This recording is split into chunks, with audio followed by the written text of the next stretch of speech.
We are back in for week number 8. Woof, woof, the underdogs. They are going to be growling. They're going to be barking, and we're glad that you're with us here on Three Dog Thursday, the show and the podcast. I am merely TJ Rives. I have enlisted the help of Colby Dant. He's back. Pick Dundee is back. From the Sports Gambling Podcast network of shows, he hosts the College Football Experience as well as the College Basketball Experience coming up. If you need insight into all of the games, look no further than what this man delivers with his colleagues on the College Football Experience. Hello, Colby Dant. Good to have you back on Three Dog Thursday for another week here in October. Oh, thanks for having me. And I mean, what a great time of season, man. We're about to go into hoops. We got football thriving. Let's go. Yeah, and lots of underdogs to do it with as well. We're on the Winning Cures Everything platform, winningcureseverything.com, their YouTube page, Twitter, Twitch, all of it. Find them at Winning Cures. Gary Seegers does a fantastic job with the college football coverage. Again, he sends his regards. He was with me for the first 2 or 3 weeks. I've been enlisting other people with the help. Baby Murphy Jean is still not sleeping. She's on Pac-12 after dark time. And Colby, take notes because you're about to have a little one in the Dant household. Babies don't always cooperate with trying to watch the games on Saturdays especially. So baby hanging in there. Gary's fine. Gary's got his content coming out on winningcureseverything.com. But he says, hey, you and your handicappers have been doing a tremendous job. Keep it up in my stead. So we thank Gary. And again, thank you for finding us. Now, if you're only hearing us on the podcast, on Three Dog Thursday, the podcast, come see the video show on the YouTube page, winningcureseverything.com, Winning Cures YouTube page. That's where we are. And we love it. And what we do here is underdogs in college football against the number, maybe to win. Colby likes a couple of money line plays here, maybe to win, but we're looking just to stay close enough, just to cover, maybe get the win. It's usually the road team. It's definitely the team that's less thought of. And let's roll up the sleeves. There is no bigger game, and it's not going to take long on Saturday, noon Eastern, 9 a.m. Colby Dant time on the left coast. In Columbus, it's Ohio State and Penn State. This is the Fox big noon kickoff game. It needs no thorough buildup because both of them are undefeated. Massive implications. Penn State is the doggy. Colby Dant, tell me more about why you're looking the way of the Nittany Lions. I mean, I think they've looked like the better team this year. Now, I will say out of all of my plays, it's the one I trust least because James Franklin has blown this game in certain years where I thought they were the better team. One of the years with Saquon Barkley, I felt like they had a double-digit lead almost the entire game, and then they still didn't get the win. They've only won, one in the last 11, I think it is. But I just think this is Ohio State looks more down than normal, especially on the offensive side of the ball. And Penn State, I feel like has looked better thus far this year. They're going on the road. And another thing is Ohio State's they've been injured. Travion Henderson, now they might end up playing this week. I don't know, but you take a look at their injury report. They got like a solid 12 guys on there. Maybe they're pulling a Belichick. But either way, I just think Penn State is the better team this year. You're getting 4.5. These games, Penn State normally covers these games. They normally blow them, but they cover. I think you take the 4.5. I think you take the money line and trust what you've seen this year as Penn State has just looked like, to me, the better team. Ohio State, it took them a while to get. I feel like they got very fortunate to cover the Maryland game. They took them a while to get warmed up against Indiana. I just feel like Ohio State hasn't looked the part. They got very fortunate to beat Notre Dame. So give me Penn State on the road. And again, the Buckeyes have been able to cover in 3 of the last 4, 3-0-1 in the last 4 against much lesser competition. You mentioned they struggled with Maryland for a lot of that game before putting it away in the second half of that game.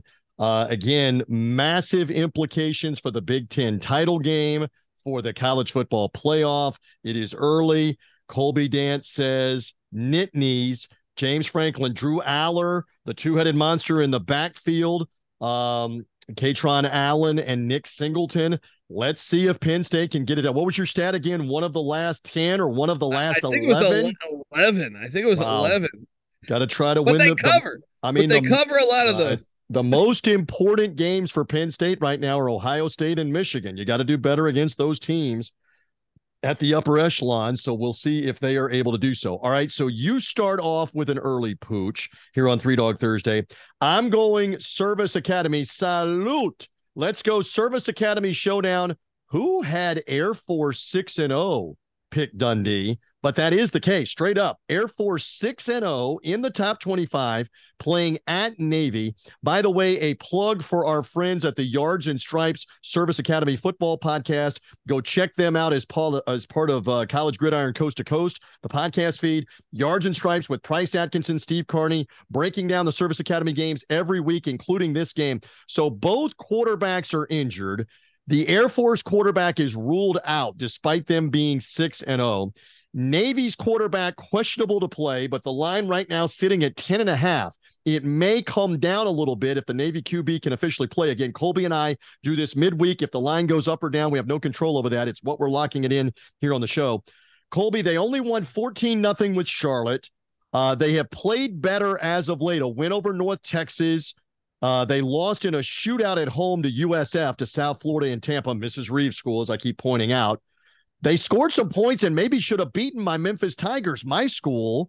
But again, quarterback injury situation suspect. Any thought here? I love Navy. I love the fact I'm getting more than 10 against Air Force in an early game, early on the body clock for Air Force as well. They're usually used to the Mountain Time Zone. They're in the Eastern Time Zone at Annapolis. Any quick thought, Colby? No, I mean, look, I love this play because the total's 34.5. So you're getting 10.5 when the total's 34.5. Now, I do think these service academies, when they lose a quarterback, we don't panic as much because whether it's Jensen Jones or Ben Britton, I believe both of them got playing time a year ago. So in the same situation with Navy. But I like this new wrinkle. I know Air Force has won 4 or 5 in this matchup, but that was with Ken Niumatalolo. He's gone, and Brian Newberry's there now. I think this Navy defense is better than what people think.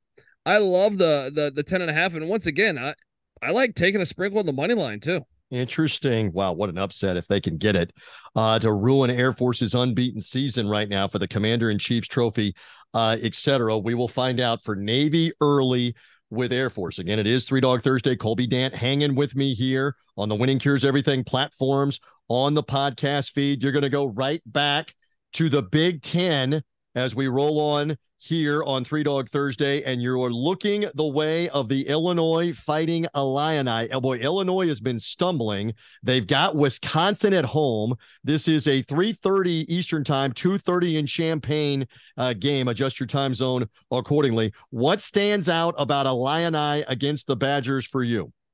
Well, I think Illinois has turned a corner maybe. They just won at Maryland last week.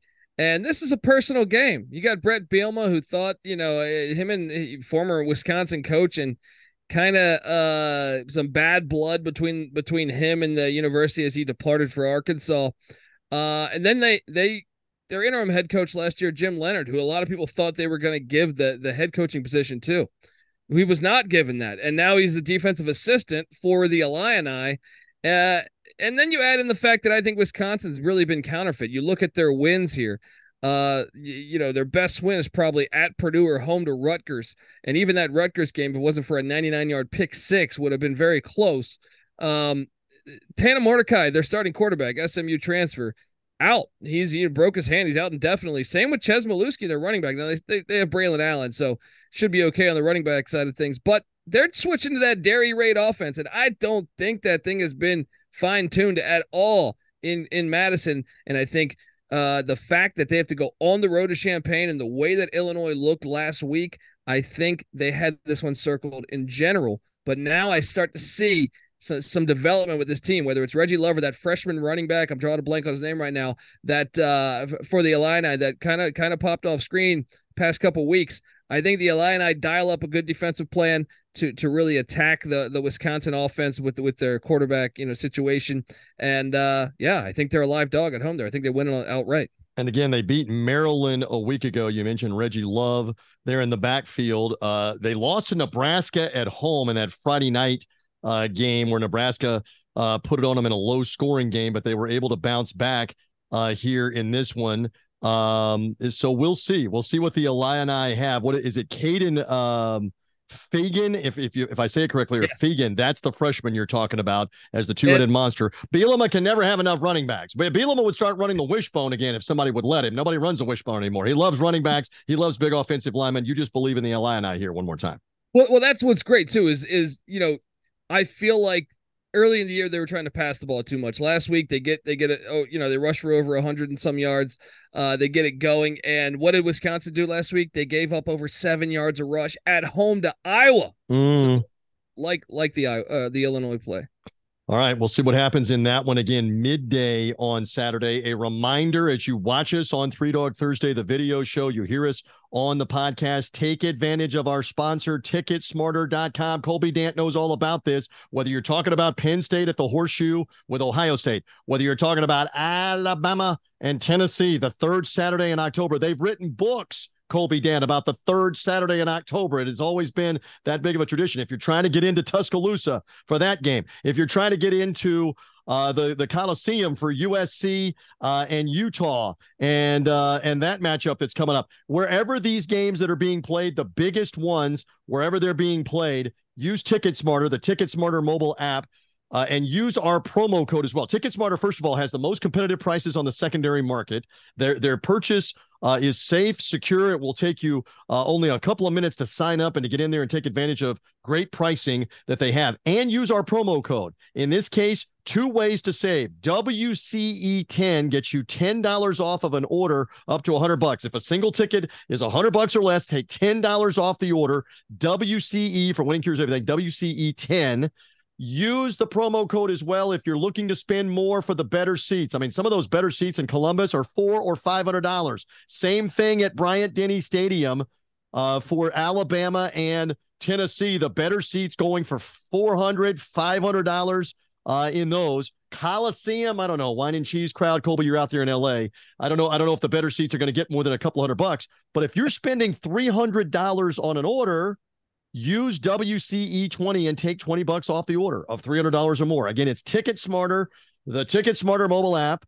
Get yourself into the game. Get in the game with TicketSmarter. Think smarter, TicketSmarter. Promo code WCE20 takes $20 off a $300 order with TicketSmarter. I owe you another underdog, and this is the team that had an answered prayer last week, the Houston Cougars, on the Hail Mary last Thursday with West Virginia. Colby Dant, what an amazing moment for Dana Holgorsen against his old school. You talked about Bielema going against his old school, Wisconsin, this week.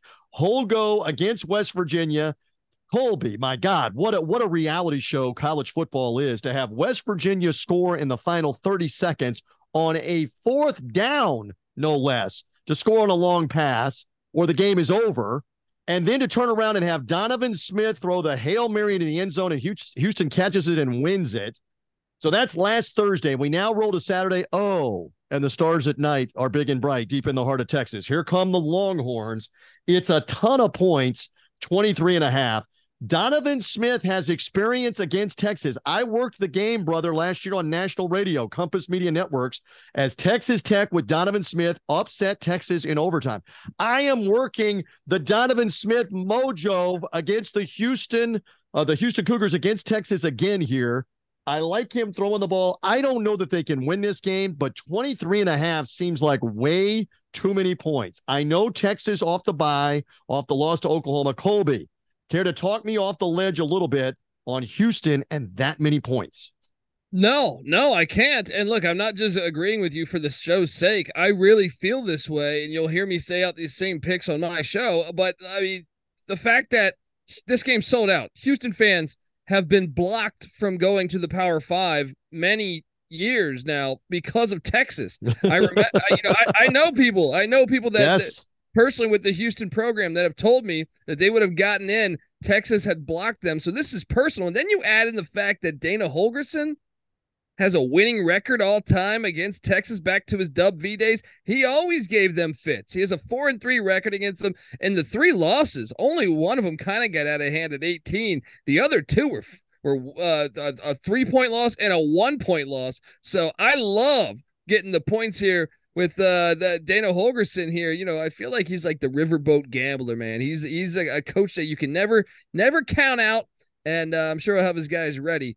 As you worry about the emotional spot, but I still think they've had this one circled for years in Houston. And he's always been able to coach offense, whether he had Geno Smith and scoring a ton of points at West Virginia, like you mentioned, or now here in Houston with the different quarterbacks. And again, this kid, Donovan Smith, is a dual threat being able to run it or throw it. Texas, by the way, only 3-3 against the number. When last we saw them, Oklahoma beat them in the final minute.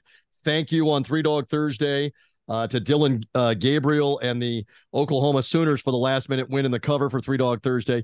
Houston 3-3 straight up and against the number, but they're at home. They get 23.5.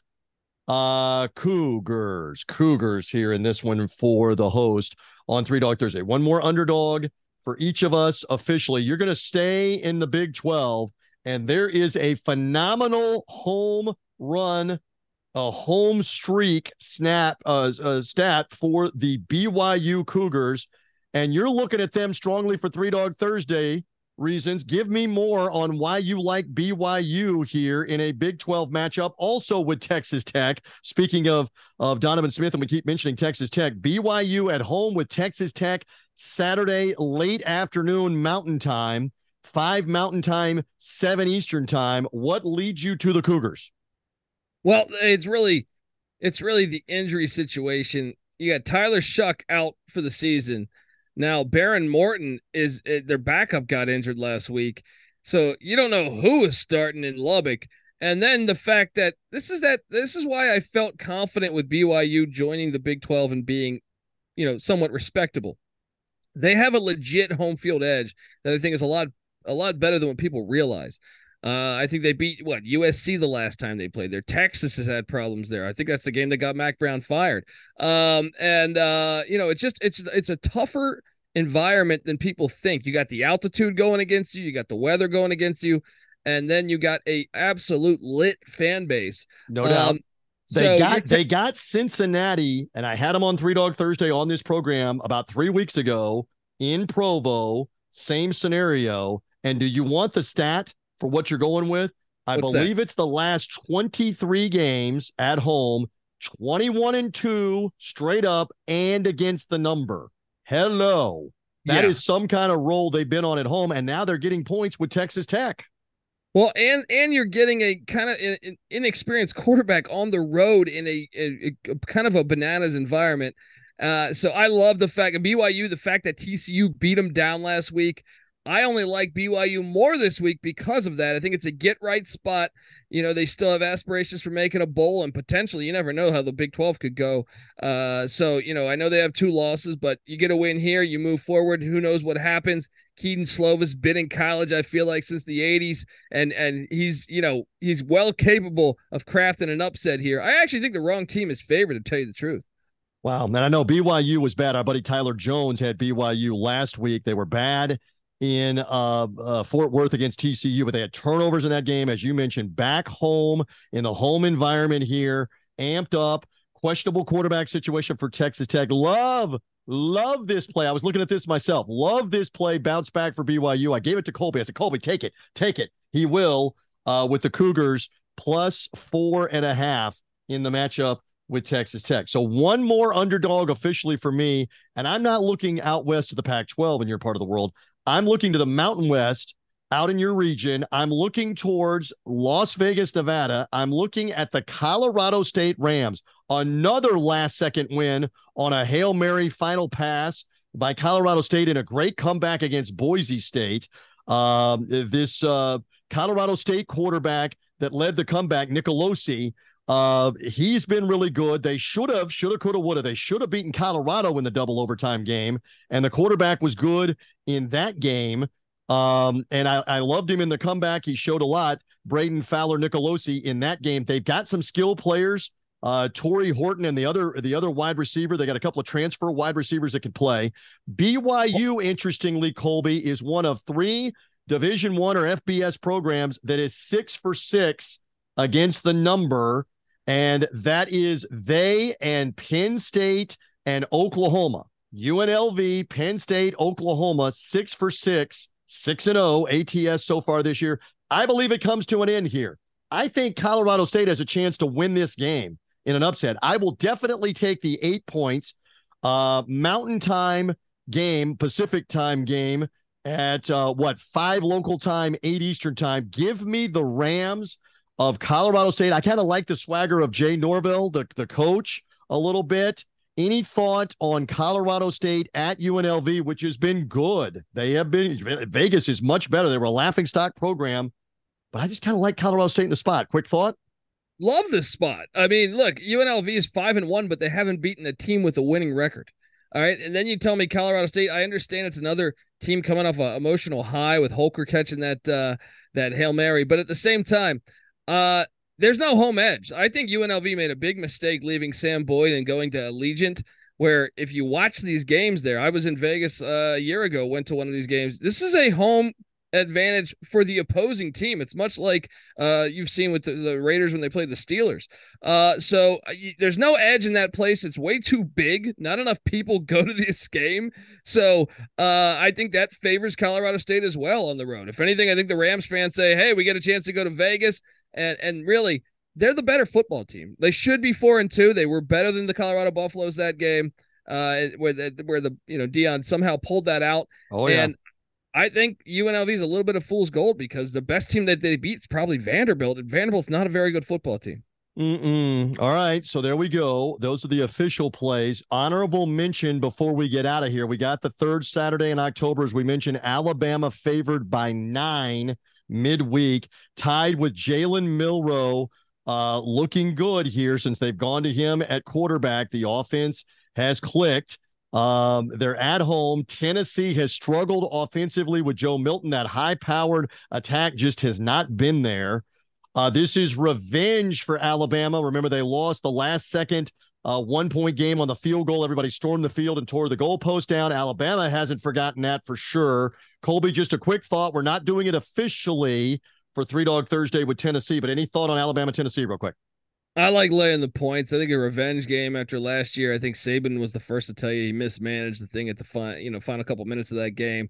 They took the statue to the Tennessee River. They were making T-shirts about it. I think it's the revenge. Everybody had the cigars walking around on the field. Alabama ain't forgot that, folks. The Tide, they have not forgotten that. Trust me. Yeah, I like laying it, man. I just think their defense is going to – Milton's had struggles against A&M's defense, and Alabama's defense much better than A&M's defense. All right, so you have that one coming on Saturday in the afternoon in Tuscaloosa. CBS televises 3:30 Eastern time, 2:30 local time. Adjust your time zone accordingly. And also Duke, Florida State in prime time. Who had this on the bingo card as being a huge game in the ACC in the third week of October? It is Duke getting a ton of points, 14.5 at Tallahassee. But heck, the way that Florida State annihilated Syracuse last week. I mean, Duke's been a great story to start the year at 5-1. Are they overmatched? I know you don't have to take Duke here. We're not doing this officially. Are they overmatched at FSU? I don't think so. I mean, obviously the Riley Leonard thing we have to pay close attention to. He's questionable. He's got a high ankle sprain that he suffered against Notre Dame a couple weeks ago. If he plays, I actually think Duke could win the game, but it matters how healthy he is too when he plays. But no, I think Mike Elko is a great coach, and I think he can keep. And now, if he doesn't play, there could be a script where they end up blowing him out. But if Leonard plays and he plays like we know Riley Leonard to be, I'm all over the points there. And I think Duke, I think this could be a one-score game because I think Elko's defense can actually give some problems to Jordan Travis and company. So, and especially Florida State's been flying high. So you get Duke coming in there. I know they've never beaten Florida State. You know that they've never. Isn't that amazing? Ever. Yeah. That's amazing. Ever's a long time. It is amazing. And look, for all this talk, and I didn't go to Florida State. I do live in the state of Florida. I didn't go to Florida State. I know a lot of people that did. For all this talk about, Texas is back, or are the Miami Hurricanes back when they were ranked earlier in the year, and some of these other programs, are they back? Do they have their footing under them? Nebraska or whoever that's now fizzled out again and keeps firing coaches. Florida State appears to be back. They have depth on both sides of the ball. They have speed. Jordan Travis has matured as the quarterback and gotten better and improved under Mike Norvell. That's his specialty, working with quarterbacks. This could get ugly for Duke. Let's just see. Florida State, again, Syracuse was never in that game last week in Tallahassee. Let's see if it follows up in this one. No official play for an underdog reason. One more out west where you are at the Coliseum. I mentioned this. USC, what was that? Dump trucked by Notre Dame by 28. The biggest margin of victory in that series I think I saw for Notre Dame in something like 25 years since they've beaten USC like that. All right, so now USC smarting back home with Caleb Williams, who in a lot of ways looked awful while under pressure last week against Notre Dame. Does he bounce back against a good Utah defense at home? USC's laying the 7. You and I did not take Utah on the points, but a quick thought from you, Colby. Well, I mean, Cam Rice is questionable. He's been questionable, I feel like, for the past couple of years. But yeah, I mean, I gotta lean USC because I don't think Cam Rice is gonna play. I would assume you're 6 games into the season. I'm assuming he's just gonna come back next year for the Utes. But obviously, if he plays, I know he grew up in Southern California, so that makes it a little different. But Utah struggles to throw the ball, and I think you got to take USC in this get right spot. Remember, Caleb Williams lost to him twice a year ago. I think it's personal. How do you bounce back? You know Notre Dame came just beat you down, and your playoff chances perhaps looking a little bleak because of their schedule remaining. I know they've only lost 1 game, but you got Washington on deck at Oregon. You got UCLA there. You got just a slew of really good teams here. So I'll say USC gets it right here. I like laying the 7. Unless we know Cam Rising is playing, that's the only way that I would take the 7 points with Utah. Nate Johnson is the other quarterback that can run around a little bit. They've struggled, though, some on offense, obviously, Utah. And you're right, revenge for the Trojans for 2 losses last year, including the Pac-12 title game, that one at home. So those are the games that are kind of the honorable mention that we just talked about. One more time, here's what we're locking in on for Three Dog Thursday. Colby Dant says, give me Penn State in that huge showdown with Ohio State taking the points. He also likes Illinois in the Big Ten in the game with Wisconsin, the Bielema Bowl, revenge, and BYU, who's been so good at home. He'll take them in the Big 12 against Texas Tech. The host has Navy in the Commander-in-Chief Trophy showdown with Air Force. Even though Air Force is 6-0, I get a bunch of points with Navy, 10.5. Give me Houston. Good golly, a handful of Texas points in that matchup with the Longhorns. I think it's too many points. Donovan Smith, the quarterback.